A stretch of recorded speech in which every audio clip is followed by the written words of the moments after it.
घटनाक्रम देखने को मिल रहा है और बैंकिंग के सेक्टर में बड़ी बड़ी लूट हो रही है। और आज हम कुछ आपसे समझना यह चाहते हैं कि हमने 2009 से 2014 तक देखा तो 25,000 करोड़ का एनपीए हुआ।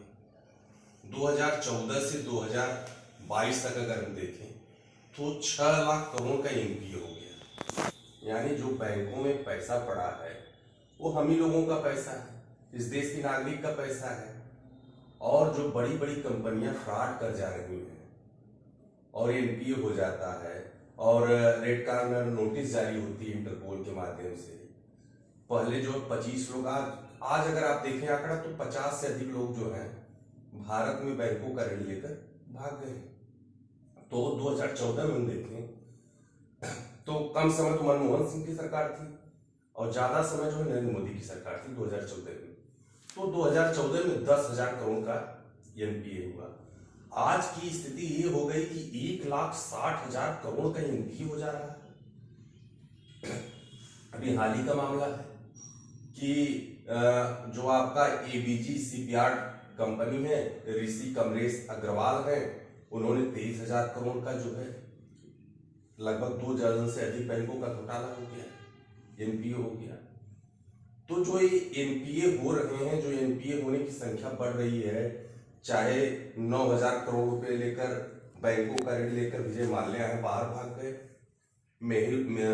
13,000 करोड़ मेहुल चौकसी नीरव मोदी लेकर भाग गए और महेंद्र जो थे 15,000 करोड़ लेकर भाग गए और आज मामला आ गया 23,000 करोड़ का।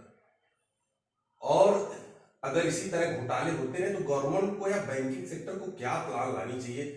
हम लोग एक बैंक का ऋण ले लेते हैं तो दूसरे बैंक से नहीं मिलता है और कैसे इन लोगों को 28 बैंकों से जो है ऋण मिल जा रहा है, उसी के बारे में जानते हैं। चूंकि आप एक्सपर्ट हैं, बैंकिंग के काम को देखते हैं, इसलिए आज आप हॉस्पिटलाइज भी हैं, हम लोग हॉस्पिटल में आपको देखने आए। ऐसे समय तो पूछना नहीं चाहिए, लेकिन फिर भी जानना चाहते हैं आपसे कैसे कैसे इसे बचाया जा सकता है, देश को कैसे बचाया जा सकता है। बड़ा कंसर्न का मामला है। देखो विकास जी, सबसे पहले तो हमें एनपीए को समझना होगा कि एनपीए है क्या। कोई भी बैंक जब किसी अपने क्लाइंट कस्टमर्स को एडवांसेस सैंक्शन करती है, उनको लोन देती है, तो बहुत सारे प्रोजेक्ट्स प्लानिंग और रेशियोज और उन सब का एनालिसिस करने के बाद ही देते हैं। कई बार क्या होता है कि बिजनेस के लिए गए लोन काम किया उन्होंने, लेकिन काम इस तरह से नहीं हो पाया कि उसका रिटर्न आए। तो कभी जब इंस्टॉलमेंट ओवर ड्यू होती है, कभी जो है जब इंटरेस्ट पे नहीं हो पाता है, और भी बहुत सारे फैक्टर्स हैं। आरबीआई की गाइडलाइंस है कि वो कौन कौन से कंडीशंस हैं जिसमें कि अकाउंट को नॉन परफॉर्मिंग असेट मान लिया जाएगा। नॉन परफॉर्मिंग असेट जिसका कि हमें इंटरेस्ट नहीं मिल रहा, जिससे कि बैंक को इनकम नहीं हो रही है। अब हम लोग आते हैं कि एनपीए जो बड़े बड़े अकाउंट्स हुए या फिर जो लोग लोन लिए वो लोग देश छोड़ के भाग गए या कुछ लोग जेल में हैं या कुछ ऐसे। तो सबसे पहले हमें ये समझना होगा कि जो हमारी लोन सैंक्शनिंग है बैंकों की जो सिस्टम है, तो कहीं ना कुछ तो लूप होल्स हैं। मैं क्रिटिसाइज करना चाहता हूँ कि 2009 से 2014 का मैंने एनालिसिस किया तो 25,000 करोड़ रुपए का एनपीए हुआ और 2014 से 2022 में इक्विवेलेंट अगर ईयर देखा जाए, बराबर का देखा जाए, अगर बांटा जाए, तो जो गवर्नमेंट मोदी सरकार है 6.5 लाख करोड़ का एनपीए हो गया। और जो भागने वालों की संख्या है, बैंकों का पैसा लेकर विदेश भाग जाने वालों की संख्या वो भी लगातार बढ़ती जा रही है। तो गवर्नमेंट जनता के पैसे की लूट हो रही है, बैंकों के पैसों की लूट हो रही है, बैंकों पे लोगों का ट्रस्ट कम होता जा रहा है। देखो, इसमें हमें तो ये बात तो माननी पड़ेगी कि बैंकों के जो पैसे हैं वो कहीं ना कहीं जनता के पैसे हैं। हमारी जो सेविंग्स है, हमारी जो डिपॉजिट्स हैं, वही जो है राउंड होके एडवांसेस के रूप में लोगों को मिल रहे हैं लोन। अब लोग लोन ले रहे हैं, डिफॉल्ट हो रहा है, तो उसमें बहुत सारे फैक्टर्स हैं। हाँ, हमारा मैकेनिज्म जरूर कहीं ना कहीं कमज़ोर हुआ है कि लोग अपना बिजनेस जब उनका हो रहा है और करने के बाद निकल कैसे जा रहा है, हमें तो इस पे ज़्यादा ध्यान देना होगा। क्योंकि देखो, हम किसी को अगर बिजनेस करने के लिए लोन नहीं देंगे तो लोग काम नहीं कर पाएंगे। वो तो हमारी प्रक्रिया में रहना ही रहे हैं, लेकिन उस प्रक्रिया के आगे जब काम चल रहा है, जो हमें उससे रिटर्निंग मिल रही है एज ए बैंक। देखिए, मैं आपके आंकड़ों पे नहीं जाता हूँ या उसके ऑथेंटिसिटी पे नहीं जाता हूँ, लेकिन मेरा अपना मानना है कि बैंकों के पैसे किसी एक ही दिन में शिफ्ट नहीं हुए हैं। और इसे जो है फंड डाइवर्जन बोला जाता है या फंड स्निफिंग बोला जाता है बैंकिंग में। और इसमें यह है कि आपने लोन लिया काम करने के लिए, लेकिन आपको अपने पैसे कहीं किसी और प्रोजेक्ट में डाइवर्ट कर दिया या कहीं किसी पर्सनल इसमें एसेट क्रिएट कर दिया आपने, तो नेचुरल है कि आपसे डिफॉल्ट। एक ही आदमी को 28 बैंकों से लोन कैसे मिल जाता है? एक सामान्य आदमी नहीं ले पाता है। बिल्कुल ठीक बात है आपकी। उसमें ना प्रोसेस है कि इसको हम बोलते हैं कंसोर्शियम बैंकिंग, और एक दो तरह से होता है, कंसोर्शियम बैंकिंग है, दूसरा मल्टीपल बैंकिंग है। और मैं और आप सामान्य जो लोग हैं वो अपना किसी एक बैंक में जाते हैं जहाँ पर उनका अकाउंट है, वहाँ पे लोन की एप्लीकेशन देते हैं, उनकी लोन सेंक्शनिंग हो जाती है, क्योंकि हमारी रिक्वायरमेंट छोटी है या बैंक जो है हमें थोड़ा फाइनेंस करता है। लेकिन जो बड़े क्लाइंट्स हैं उनकी रिक्वायरमेंट ज़्यादा है, तो उसमें बैंक की क्या करती हैं कि अलग अलग बैंक के थोड़ा थोड़ा पार्ट करके सेंक्शन करती हैं, जिसको कि कंसोर्शियम बैंकिंग बोला जाता है। नहीं, आपका कहने का मतलब अगर कोई सोना है उसे सरकार का साथ मिल जाएगा तो पारस हो जाएगा। कोई सोना है अगर सरकार का साथ मिल जाएगा तो पारस हो जाएगा। आप अडानी को देख लीजिए। अडानी 2014 से पहले जो है 500 करोड़ की नेटवर्थ थी उनकी, और आज 2014 से 2022 तक आने में उनकी 75,000 करोड़ रुपए की नेटवर्थ हो गई है। यानी सोना पारस हो जाएगा अगर सरकार का साथ मिल गया तो। और सामान्य आदमी सरकार और सिस्टम जो है ना, जब तक आपके साथ नहीं होगी तो आप ग्रो कैसे करेंगे? आप बैंक जाते हैं लोन लेने के लिए, आपका लोन सेंक्शन नहीं हुआ, आपका एक महीना है, और अडानी जी जाते हैं, उनका जो 20,000 10,000 करोड़ रुपये सेंक्शन हो जाता है। ठीक है, उसमें बहुत सारे फैक्टर्स हैं, ऐसा नहीं है। लेकिन ये तो हमें समझना पड़ेगा कि हमारी जो प्रक्रिया है उसमें कहीं कहीं कमी है कि लोग डिफॉल्ट कर रहे हैं या पैसे को डाइवर्ट कर रहे हैं और निकल। महात्मा गांधी की एक सोच थी। महात्मा गांधी कहा करते थे, India must not indulge in mass production but production by masses. लेकिन आज की जो स्थितियां हैं, एक ही आदमी को किंग बना देना चाहिए कि पोर्ट उसी के होंगे, एयरपोर्ट उसी का होगा, जो भी स्ट्रक्चर है गैस उसी, मतलब अब हथियार जो सप्लाई होंगे देशों को, जो है वेपन्स आएंगे वो भी वही कर, मतलब सारे एक ही आदमी के अगर हाथ में उसको किंग बना देने का प्रयास किया जाएगा सरकार द्वारा, तो हमारी आर्थिक स्थितियां और बिगड़ेंगी। और हमको लग रहा है कि जो फ्रॉड हो रहे हैं बैंकों के साथ, तो आज नहीं कल बैंकों भी प्राइवेट सेक्टर के हाथों में चली जाएंगी। जो राष्ट्रीयकरण हुआ था, राष्ट्रीयकरण होने का मतलब यही है कि जनता का विश्वास बैंकों पे बढ़ा था कि हमारे पैसे सेफ हैं। यानी जिस तरह से फ्रॉड हो रहे हैं, आपने कहा कि जो बैंकों में पैसा है इस देश की जनता का है, और पैसे लेके बड़े बड़े लोग जो है भग जा रहे हैं। कोई 9,000 करोड़ लेके विजय माल्या भाग गए, मेरे चौकसी और नीरव मोदी भाग गए, अभी नया आया ऋषि अग्रवाल का 23,000 करोड़ का ये लेके भाग गए। तो कहीं न कहीं बैंकें दिवालिया हो जाएंगी और जनता का ट्रस्ट बैंकों से खत्म हो जाएगा, और जब प्राइवेटाइजेशन हो जाएगा बैंकों का, तो इसका क्या प्रतिकूल प्रभाव पड़ेगा आम जनता के ऊपर? अभी जैसा आप कह रहे हैं कि जनता का विश्वास बना था जब सरकार ने इसका राष्ट्रीयकरण किया।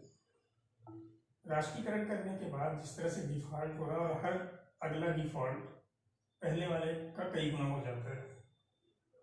चाहे आप जो पीछे विजय माल्या का देखें, उनसे फिर ज़्यादा नीरव मोदी हैं, फिर उसके बाद अभी सीपीआर का है, इनका है, तो ये मल्टीपल होके बढ़ रहा है। जब इसी तरह से ये बढ़ेगा, इसकी कोई मैकेनिज्म नहीं होगा, तो जनता का विश्वास तो टूटेगा। बैंकों का फेलियर तो हम नहीं कह सकते कि एकदम से अचानक से हो जाएगा, लेकिन प्रतिकूल असर पड़ता है, इसमें कोई दो राय नहीं है। उससे जनता का विश्वास भी जो है डगमगाता है। और जब आप देखेंगे कि जो हमारी डेमोक्रेटिक सरकार है, अगर जनता का विश्वास अपनी सरकार या अपने सिस्टम से उठ जाएगा तो निश्चित है कि वहाँ से जो है पलायन होगा, उसका प्रतिकूल असर पड़ेगा। मैं तो गवर्नमेंट को इसलिए क्रिटिसाइज करना चाहूंगा कि आप जो है अडानी का नेटवर्क कैसे 5,000 से 75,000 करोड़ हो जाएगा उसके लिए प्रयास कर रहे हैं, लेकिन एक आम आदमी का, एक भारतीय नागरिक का, एक किसान का नेटवर्क कैसे बढ़ेगा, इस दिशा में आप नहीं काम करना चाहते हैं। तो अगर नेटवर्क अगर बढ़ाना है एक सामान्य आदमी को, तो ये नेटवर्क बढ़ाने की प्रक्रियाएं क्या होनी चाहिए? नेटवर्क को अगर हम ब्रॉडर सेंस में समझें तो आप ये देख रहे हैं कि नहीं, अडानी दिन पे दिन अमीर होते जा रहे हैं, ठीक है। आप उनको इस तरह से देखिए कि उनकी जो इन्वेस्टमेंट्स है, उनकी जो कंपनीज हैं वो ग्रो कर रही हैं, उनके ग्रो करने से जो उनका शेयर है वो ग्रो हो रहा है और इसलिए उनकी वर्थ बढ़ती जा रही है। आपके पास जो है आप उसी को बढ़ा सकते हैं। नहीं, आपका तो कहना मतलब ये हो गया कि गवर्नमेंट भले मोदी की है, जनता मोदी को हरा सकती है, लेकिन अडानी को कैसे हराएंगे? यानी आपके हैंड्स बढ़ाने पड़ेंगे, उनके पास इतने हैंड्स होंगे कि अब उनको कमजोर नहीं किया जा सकता, अडानी को हराया नहीं जा सकता। मोदी को हरा लेंगे, योगी को हरा लेंगे और सरकारों को आप हरा लेंगे, लेकिन जिसके जो है हमें अडानी को या किसी भी को हराना नहीं है। हाँ, हमें उनके पैरेलल और सारे हैंड्स तैयार करने हैं, तो इस पे सरकार को सोचना चाहिए। हम ये नहीं कह रहे हैं कि नहीं किसी इंडिविजुअल को या किसी को हम टारगेट नहीं कर रहे हैं। हाँ, जो लोग बढ़ रहे हैं उनके साथ साथ जो लोग नीचे रह गए, छूट गए, पिछली पंक्ति में आ गए, उनका भी विकास होना चाहिए, उस पर सरकार को ध्यान देना चाहिए। नेटवर्क कैसे ग्रोथ किया जा सकता है? आम जनता का नेटवर्क कैसे ग्रोथ होगा? एक आम किसान का नेटवर्क कैसे ग्रोथ होगा? क्या इस सेक्टर में जो नेटवर्क ग्रोथ करने में सरकार काम कर रही है वो पर्याप्त है? देखिए, जहाँ तक किसान की बात है, किसान को अगर सस्ते बीज, सस्ते फर्टिलाइजर, डीजल जो उसकी खेती में, किसी कार्य में ज़रूरत है उसकी, अगर वो उसको सस्ते रेट में मिलता है, जो कि सरकार ही कर सकती है, उससे होने वाली पैदावार जिसका कि उचित मूल्य अगर उसको मिलता है तो उससे उसकी वर्थ बढ़ेगी, जो इनकम होगी वो उसकी वर्थ को बढ़ाएगी। तो समस्या इस बात की है कि महंगाई का आप देख ही रहे हैं, तो जो महंगाई बीज, खाद, पानी, डीजल, ट्रैक्टर जिस पे है, तो उसके अकॉर्डिंग जो है रिटर्न मिल नहीं पाता है किसान को। उसकी लागत जो है, लागत के बराबर उसकी इनकम जो है पैरेलल हो जाती है कभी कभी, या उससे कुछ और भी रहा तो लागत उसकी बढ़ गई, इनकम जो है उसको हुई नहीं। तो नेटवर्क बढ़ने के लिए उसको सस्ता जो है खाद, सस्ती बिजली, कृषि के लिए बीज और ट्रैक्टर, जो भी कृषि यंत्र हैं, कुछ ना कुछ इस पर सरकार को ध्यान देना होगा, तभी जो है किसान ग्रो कर पाएगा या उसकी वर्थ बढ़ पाएगा। आप भी मानते हैं कि सरकार जो है डिवाइड कर रही है, जो किसानों के लिए वादा लेकर आई थी कि नहीं आपकी आय दुगनी कर देंगे, कहीं न कहीं पूंजीपतियों का आज ये स्थिति हो गई है देश में कि कोई 2 दिन की रोटी नहीं जुटा पा रहा है, कोई प्रतिदिन 1000 करोड़ रुपए कमाता है। तो सरकार कहीं कहीं फेलियर है, उस दिशा में काम नहीं कर रही, मजबूत लोगों की मजबूत करने का काम कर रही है। जरूरत है कि इस देश के प्रत्येक नागरिक को मजबूत किया जाए सिस्टम में जो है। और आज से जब से हम समझिए स्वतंत्र हुए हैं तभी से ये सरकार केंद्रीकरण के लिए सोचती है, करती है, लेकिन उसका रिजल्ट नहीं आ रहा। नहीं तो अमीर होता जा रहा है, गरीब उसकी जो है दैनिक जो जरूरतें हैं वो भी बड़ी मुश्किल से पूरी। यानी सरकार इस दिशा में बढ़ रही है कि अगर आपको पैसे वाला बनना है तो मनी बिकम्स मनी, अगर आपके पास पैसा है तभी आप पैसा कमा पाएंगे, सामान्य आदमी तो खाए बगैर मर जाएंगे। आप सुझाव भी बड़ा अच्छा लगा आपने किया, लेकिन है हम लोग भी हैं, जनता के लिए लड़ेंगे, जनता की कमाई को लूटने नहीं देंगे। और सरकार को हर जिस मुद्दे पे सरकार जो है इस देश के साथ, इन युवाओं के साथ, इस देश के लोगों के साथ कहीं न कहीं 2 आंखें कर रही है, इस तरह का व्यवहार कर रही है, अलग करने वाला व्यवहार कर रही है, 2 हिंदुस्तान बनाने का प्रयास कर रही है, एक अमीरों का हिंदुस्तान, एक गरीबों का हिंदुस्तान। तो ऐसा होने नहीं देंगे। इस खाई को पाटने का काम हम करेंगे। आपसे बातें करके बहुत अच्छा लगा और आप जल्दी से जल्दी स्वस्थ हो जाए और इसी तरह हम लोगों को मार्गदर्शन करते हैं।